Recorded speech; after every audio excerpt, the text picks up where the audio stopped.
জমি দখল করে মাদ্রাসা তৈরির চেষ্টা তৃণমূল নেতার। মুখ্যমন্ত্রীর নির্দেশ মতো জমি ফেরত পেলেন জমির মালিক।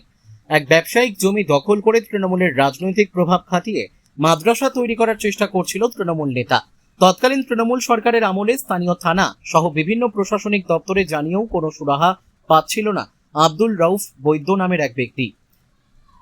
সম্প্রতি রাজ্যে পালাবদলের পর মুখ্যমন্ত্রী শুভেন্দু অধিকারীর নির্দেশ মতো সেই জমি ফেরত পেলেন ওই ব্যক্তি।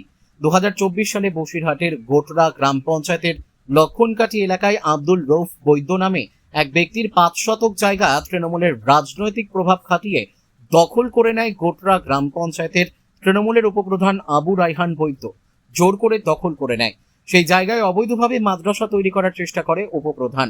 সেই সময় জমি মালিক আব্দুল রউফ বৈদ্য বিভিন্ন প্রশাসনিক দপ্তরে জমি ফেরতের জন্য আবেদন জানিয়েছিলেন, কিন্তু তার আবেদনে সাড়া দেয়নি কেউ। তারপর সম্প্রতি রাজ্যে পালাবদলের পর রাজ্যের মুখ্যমন্ত্রী শুভেন্দু অধিকারীর কাছে তিনি তার এই সমস্যার কথা লিখিত আকারে জানিয়েছিলেন। সেই অভিযোগ পাওয়ার 7 দিনের মধ্যে পুলিশকে জমি দখল মুক্ত করার নির্দেশ দেন। সেই মতো বসিরহাট থানার পুলিশ জমি দখল মুক্ত করে আব্দুল রউফ বৈদ্যকে ফিরিয়ে দেয়। এই জমি ফিরে পাওয়ায় মুখ্যমন্ত্রী শুভেন্দু অধিকারীকে বিশেষভাবে ধন্যবাদ জানান তিনি। বসিরহাট থেকে প্রদীপ সরকারের রিপোর্ট, বিগ নিউজ বাংলা। জায়গাটা আমার জায়গা। আমার নাম আব্দুর রউফ বৈদ্য, গোটরা গ্রাম পঞ্চায়েতের উপপ্রধান আবু রায়হান বৈদ্য জোর পূর্বে জায়গাটা দখল করে রেখেছিল। 31শে ডিসেম্বর 2024 সালে মানে গায়ের জোরে আমার এখানে গাছগাছালি ছিল, প্লাস এক গাড়ি লাল বালি ঢালা ছিল।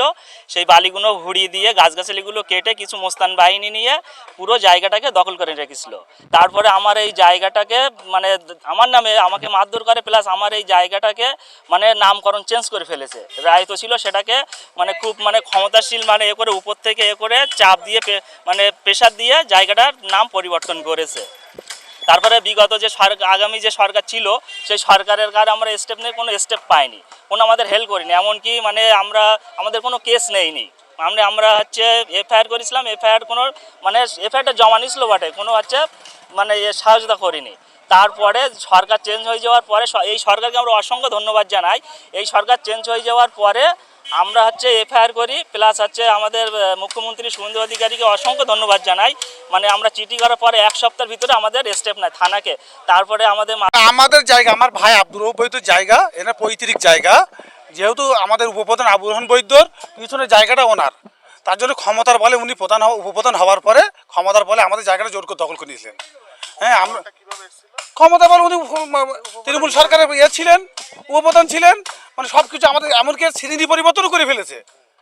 আমাদের রায় 2 জায়গায় শ্রেণী পরিবর্তন, তার জন্য আমরা হাইকোর্টে কেসও করেছি। মানে এতটা প্রভাবশালী। সেখানে একটা মিথ্যে মাদ্রাসার একটা বোর্ডটা নিয়ে দিয়েছে, তার মানুষজন শ্রেণী তৈরি হয়।